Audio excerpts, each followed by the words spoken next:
The woman stood on the narrow road as cold wind pushed against her clothes. Her son stayed close holding her hand as the sound of waves rose below.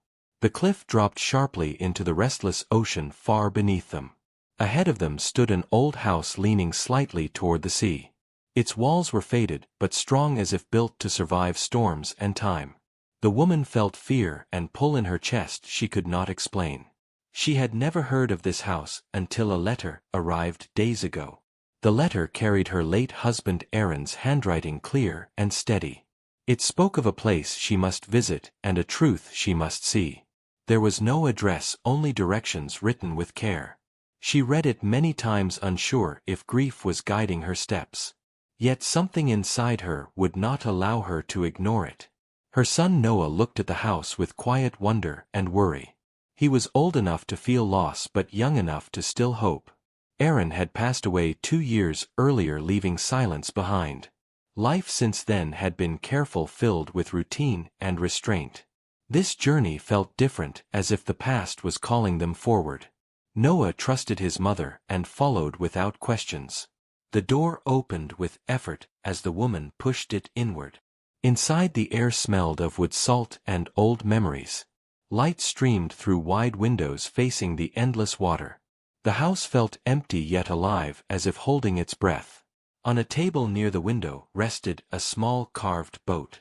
The woman recognized the carving style and felt her hands shake. Aaron used to carve when his thoughts grew heavy. He would sit quietly shaping wood until his mind felt calm. Seeing the boat made the house feel closer to him. Noah picked it up gently and smiled without knowing why. The woman turned away for a moment to steady herself. This place held pieces of a man she thought she had lost forever. They walked through each room slowly, listening to the wind outside. The floors were clean, the furniture cared for, and nothing broken. It felt as if someone had been preparing the house for them. In a small room near the back she found a photo face down. She lifted it and saw Aaron standing on the same cliff, smiling freely. On the back were words meant only for her. The woman sat down as the weight of meaning settled in. Noah stood nearby, sensing something important had begun. Outside, the waves struck the rocks louder than before. This house was not a memory, it was a message. Whatever waited here was meant to change their lives. And deep inside she knew this was only the beginning. Morning arrived slowly as light pushed through the wide windows of the cliff house. The woman woke to the sound of waves moving steadily below. For a moment she forgot where she was, then memory returned gently. The house felt quiet, but not empty, like it was watching over them. She sat up, breathing deeply, sensing that the day would bring answers. Her heart felt heavy yet calm in a way she had not felt in years. Noah was already awake, standing near the window looking at the sea. He told her the water looked endless, like it held many stories. She joined him and followed his gaze toward the horizon. Aaron once said the sea reminded him that life never truly stopped. Standing there she felt closer to his voice than ever before. It felt like the house was allowing memories to return safely. They spent the morning exploring parts of the house they missed before. Behind a narrow door they found a small study filled with notebooks. Each notebook was neatly stacked and marked with dates. The woman opened one and recognized Aaron's careful writing. He wrote about choices, regrets, and dreams he never spoke aloud. Every page felt honest, like a conversation he saved just for her. Aaron wrote about the house and how he found it long ago. He explained that the place helped him think clearly and feel strong. He wrote that he bought it quietly, planning to bring his family someday. But fear and time kept pushing that dream away. The words carried no anger, only reflection and hope. The woman felt tears rise, but she kept reading with steady hands. Noah listened as she read parts of the notebooks aloud. He learned things about his father he never knew before. Aaron wrote about watching Noah grow and wishing to be braver. He wrote about love not as words but as actions left behind. Noah felt proud and sad at the same time. He realized his father planned this gift with great care. Later that day the wind grew stronger and clouds gathered again. The house creaked softly as if reacting to the weather. The woman found another letter tucked inside a drawer. This one was addressed to both her and Noah. It spoke of choices they would soon face together. Aaron asked them not to fear change but to welcome it. The letter explained that the house came with responsibility. The land around it needed care and protection. Aaron believed the place could become something meaningful. A shelter, a home, or a place for healing. He trusted them to decide what it would become. The woman felt the weight of the decision settle slowly. As evening approached, they walked outside toward the cliff edge. The path was narrow but firm, worn by years of footsteps. The sea below reflected the darkening sky. Noah asked if they would stay here forever.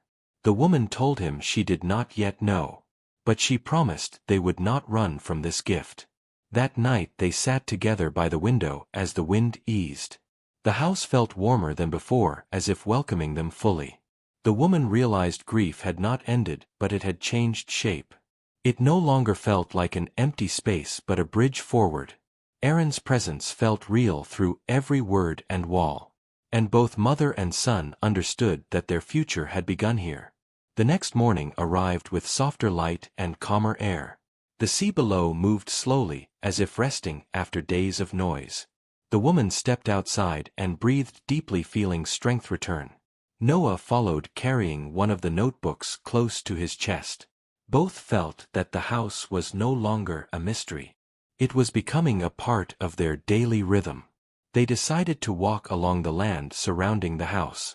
Tall grass moved gently and birds circled above the cliff. The path led them to an old wooden shed hidden behind rocks. Its door was worn but firmly locked with a simple latch. Inside they found tools carefully placed and covered from dust. Aaron had prepared everything with purpose and patience. Noah noticed markings carved into the inside wall. They were small symbols and dates carved over many years. The woman recognized Aaron's habit of leaving quiet signs. Each mark stood for a day he spent working and planning. It showed time, effort, and belief placed into this land. The realization made her heart feel full and steady. As they returned to the house, clouds rolled in again. This time the weather did not bring fear. They worked together, cleaning windows and clearing paths. Noah laughed as wind pushed against his jacket. The woman smiled, seeing joy return to his face.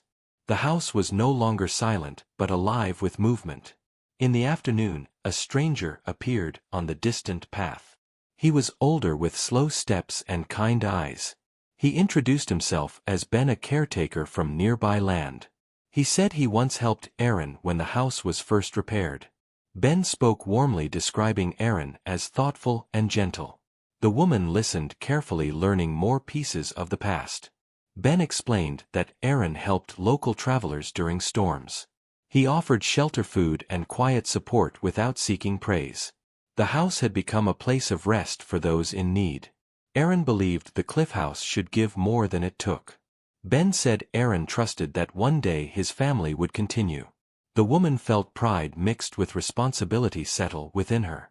Noah asked Ben why Aaron never spoke about this place. Ben replied that some dreams need time to grow safely. Aaron wanted his family to arrive ready, not afraid. The words stayed with the woman long after Ben left. She realized Aaron had known his time was limited. This house was his way of continuing love through action. That evening they sat at the table facing the sea. The notebooks lay open as they planned their next steps. The woman spoke of turning the house into a place of welcome.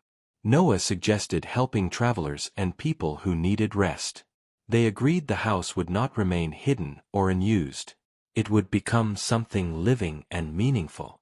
Night came quietly as stars appeared over the dark water. The woman felt no fear, only clarity and purpose. Grief still existed, but it no longer ruled her heart. Aaron's presence felt strong, guiding rather than haunting.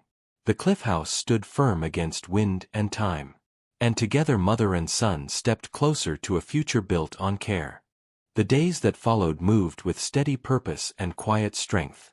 Morning light filled the house as the woman planned each task carefully.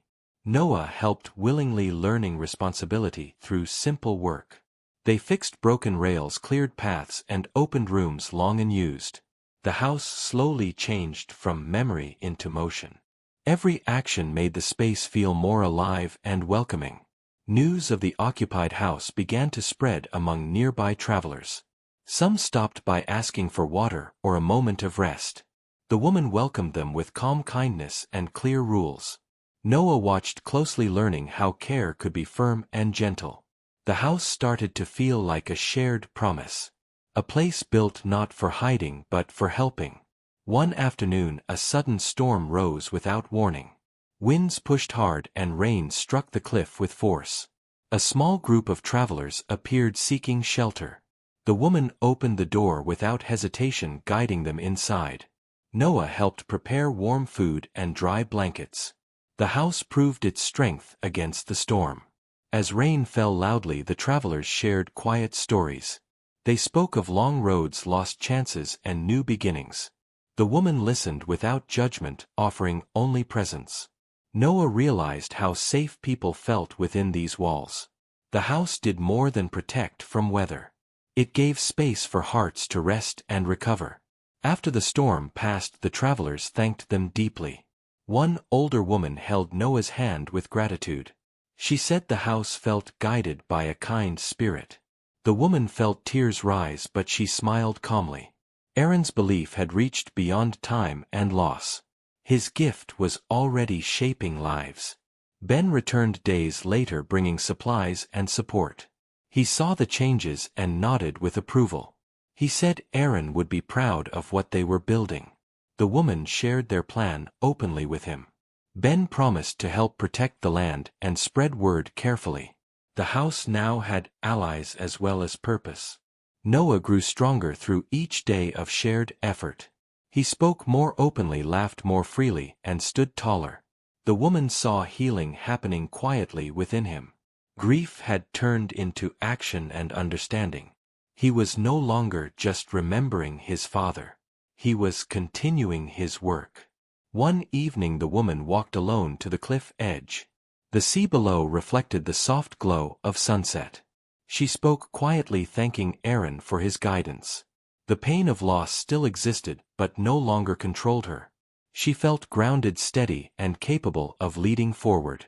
The house stood behind her, solid and patient. That night the house glowed with warmth and quiet voices. It was no longer a hidden place on a cliff. It was a living promise shaped by care and courage. Mother and son rested knowing they had chosen wisely. The future remained unknown but no longer frightening. Together they were ready for whatever came next. The final morning arrived with clear skies and gentle light. The sea below moved calmly, as if honoring the quiet change. The woman woke with steady breath and clear thoughts. Noah was already outside, opening the windows wide. The house felt settled, no longer waiting for answers. It felt chosen, claimed, and understood. They spent the morning walking through every room together. Each space now held purpose shaped by shared effort. The notebooks were placed safely on a shelf near the window. Tools rested clean and ready in the shed behind the house. The woman felt pride not in ownership but in responsibility. This place had become more than a memory. Visitors continued to arrive in small numbers. Some stayed briefly while others rested longer. The woman welcomed each with calm presence and clear care. Noah helped guide people along the safe paths. Laughter returned to the house in soft moments. Healing happened quietly without announcement. One afternoon a young family arrived, tired and uncertain. They had lost their way and needed rest. The woman offered them food, warmth, and time. Noah played with the children, showing them the sea. The parents relaxed for the first time in days. The house once again fulfilled its purpose. That evening Ben joined them for a shared meal. He spoke of how word had spread respectfully. People understood the house was a place of care, not a stop for noise or harm. The woman thanked him for standing beside them. Community had formed naturally without force. Later that night the woman sat alone by the window. The stars reflected softly on the water below. She thought of Aaron and felt no pain. Only gratitude for the path he prepared. His love lived on through every open door, and through the strength they had discovered. Noah joined her carrying one final notebook. He asked if they had done what his father hoped. The woman smiled and told him they had done more. They had built something living and honest. Noah nodded, feeling older and steadier. He knew his future was rooted here. Seasons began to change, and the house adapted easily. Warm days gave way to cooler winds. Yet the walls remained strong and welcoming. The woman taught Noah patience and balance. Noah taught her hope and renewal. They grew together, shaped by shared purpose. The house on the cliff no longer stood alone. It stood as a sign of care, courage, and choice. Loss had led them here, but it did not define them. They had turned grief into shelter and memory into meaning. The future stretched open wide like the sea below. And together mother and son stepped forward without fear.